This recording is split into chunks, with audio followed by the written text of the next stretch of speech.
Ladies and gentlemen, welcome back to John Dudley Speaks. I'm your host, not a man, a god. New Jersey singer-songwriter Halsey got her start all the way back in 2012 on YouTube, Tumblr, and Kick, as well as SoundCloud, which aided her in her big break where she signed to Astralwerks in 2014. Room 93 came later that year, and garnered more attention for Halsey over her live performances and debut studio album Badlands, which dropped the next year, and it's still one of her best works, ripe with dense songwriting and stark dark pop and electronic. And the music is draped in and oozes with subtle flourishes of alternative rock, which bleed into the instrumentals of hits like Colors and New Americana. She earned a spot on the Madness tour opening for The Weeknd, which helped her a great deal in boosting her profile for movie soundtracks and notable features. 2017's Hopeless Fountain Kingdom was a huge commercial success, boasting hits like Now or Never and Bad at Love. And while I do applaud Halsey's highlighting of her bisexuality through vulnerable lyrics, the sound on this record does dilute her musical brand in a way that almost feels generic. After some huge radio hits in 2018, including Him and I, East Side, and Without Me, Halsey started the rollout of her third record, Manic, which dropped in early 2020, and I adore this album's stylistically eclectic presentation, filled to the brim with 2000s Alanis Morissette, radio rock, country pop, and even K-pop, but it's really 2021's If I Can't Have Love, I Want Power, produced by the Oscar-winning duo of Trent Reznor and Atticus Ross, that is Halsey's most impressive body of work today. Its themes about motherhood mixed in with industrial tilt lends the music a unique quality that feels incredibly enriched and alive. Now, over 3 years later, Halsey's back with The Great Impersonator, said to be her most vulnerable effort yet, and was written all the way back dating to the days of Room 93. And with such an ambitious concept and brutally honest songwriting, this just might be one of Halsey's biggest moments yet.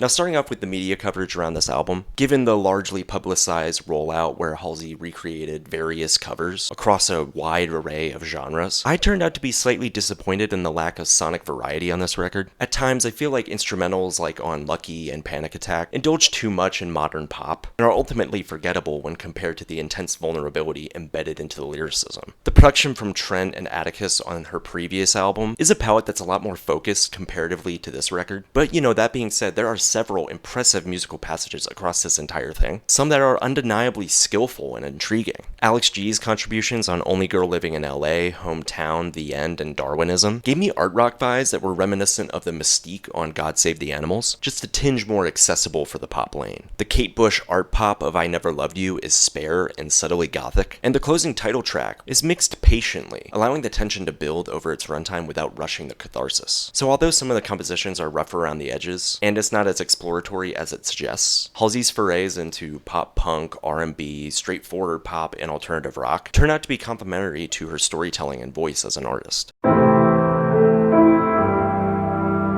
I just say, first and foremost, when it comes to this album's storytelling and songwriting, wow. I have enormous respect for Halsey for being so brutally honest about such personal details in her life, so much of her life that we don't see. So I think there's beauty to be found in the tragedy of this record, one that's born out of intense exploration of oneself. Halsey doesn't shy away from potential mortification, underlining her health scares on The End, but she doesn't stop there with any of these deeply personal themes. I Believe in Magic is a beautiful tribute to the many forms of love and how we experience them as humans over time, and the relatability of recognizing that our loved ones are getting older, as well as learning to embrace the important things, makes this song an unforgettable listen. The angst of ego and Lonely as the Muse is another highlight, but it's not as defiant as it is worrisome and concerned, which I think is an interesting take from Halsey on Legacy. But I found the almost conversational energy of Dog Years to be one of the most enthralling passages on the record, spotlighting the immense dread of existence and us questioning what it's all for. Not every arrangement fully works for me here though, and Only Girl Living in LA indulges a bit too much in the same melody to a diminishing effect. But this record doesn't work without Halsey's ability to step up to the plate and deliver fascinating introspection.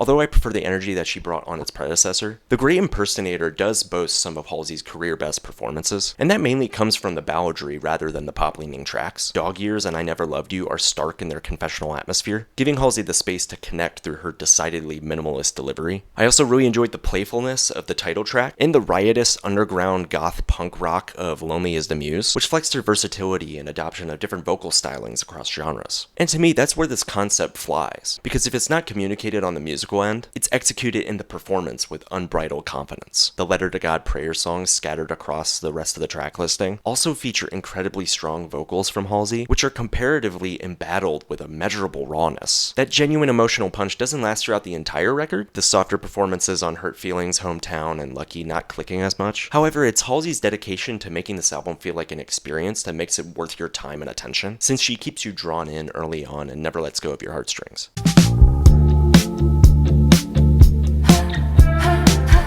Clocking in at 66 minutes and 18 total tracks, this is handily the longest Halsey record yet, and due to the material here, it's not hard to see why, as I think it necessitates a runtime like this. Albums with such personal details sprawling all over it and seeping into the very DNA of the art piece are statistically longer, and Halsey earns that through thoughtful songwriting and payoff of ambition, despite the record's faults in establishing cohesive musical direction. Though the record kicks off with a disjointed, meandering opener in Only Girl Living in LA, the stretch from Ego all the way up to Lucky contains runs that are so fantastic it's hard to deny, even if their sequencing can come together in a clunky fashion. Life of the Spider is noticeably a demo, but I think it could have been edited to be a full-length track, and possibly could have been the penultimate track of the record. But by the time we hit the closing title track, there's a victory lap feeling that emanates from the song that ties it all together and makes this vulnerable journey all the more worth it.